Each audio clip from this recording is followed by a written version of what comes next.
Sunday నాడు పొద్దున్నే meeting గుడికాడ ఏర్పాటు చేసి గ్రూప్లో పెట్టుకుని సండే నాడు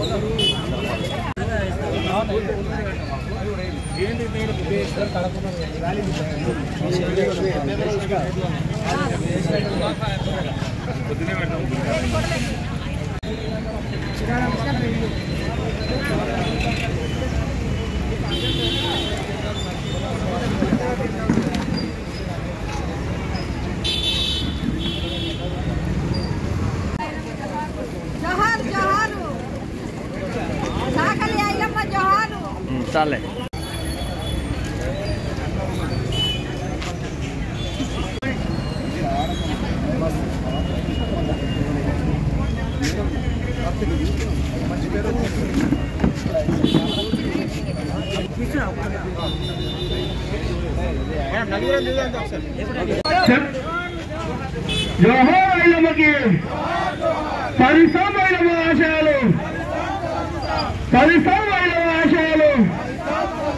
తెలంగాణ భూమి కోసం ముక్తి కోసం పోరాటం చేసే ఐలమ్మ ఆశయాలు ముందుకు తీసుకోవాలని మీరందరూ నిలగా తీయాలని కోరుతున్నాను.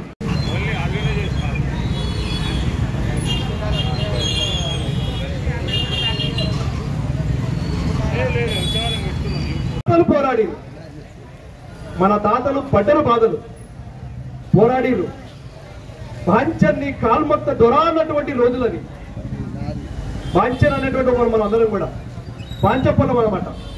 అంటే వాళ్ళకు ఉచితంగా సేవలు చేసి పెట్టాలి. ముదిరాజులు చేపలు ఇవ్వాలి, యాదవులు గొర్రెపిల్లలు ఇవ్వాలి, గౌండలు కళ్ళు ఇవ్వాలి, మంగళలు కటింగ్ చేయాలి, సాకరలు బట్టలు ఉతకాలి, ఇల్లు ఉకాలి, మొత్తం అంట్లు తోమాలి. మానమాదిగలు ఉంటే పొయ్యిల కట్టెలు కొట్టాలి, అలా పొలాలు దున్నాలి, నాట్లు వేయాలి.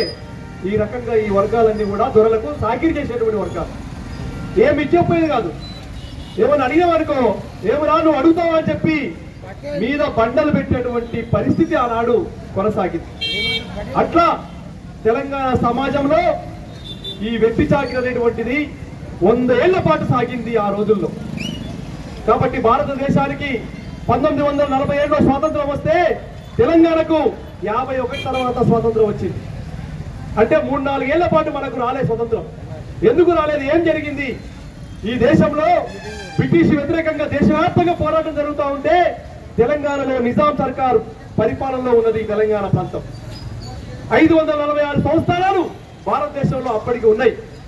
ఒకటి కాశ్మీర్ సంస్థానం, ఆ తర్వాత తెలంగాణ సంస్థానం, అతిపెద్ద సంస్థానం. ఈ సంస్థానానికి రాజే నిజాం సర్కార్.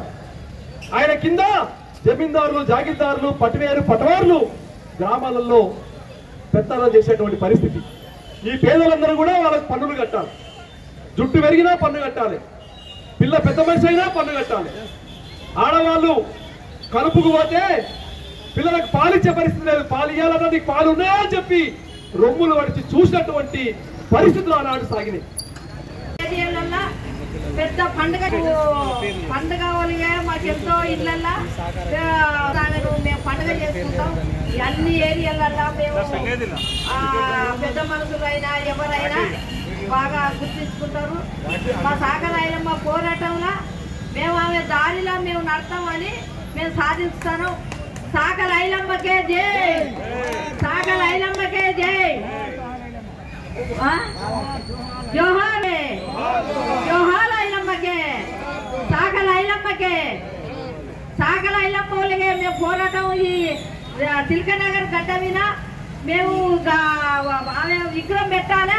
అప్పుడు మేమందరం సాకలలో అందరం అప్పుడు మాది ఏంటనేది చూపెట్టాలి. బాలరాజు అన్నట్టు మేము ఏంటంటే అప్పుడు సాకలలో ఐక్యతం లేక మమ్మల్ని అందరూ వికారంగా చేసిండ్రు. కంపల్సరిగా మేము ఇప్పుడు అందరం నిల్చుంటాం. మా సాకలు పిల్లలు మేము ఆడోళ్ళం మగోళ్ళం అందరం మేము ఐకమత్యం ఉండాలని కోరుకుంటున్నా. నాకు ఈ అవకాశం ఇచ్చినందుకు ధన్యవాదాలు.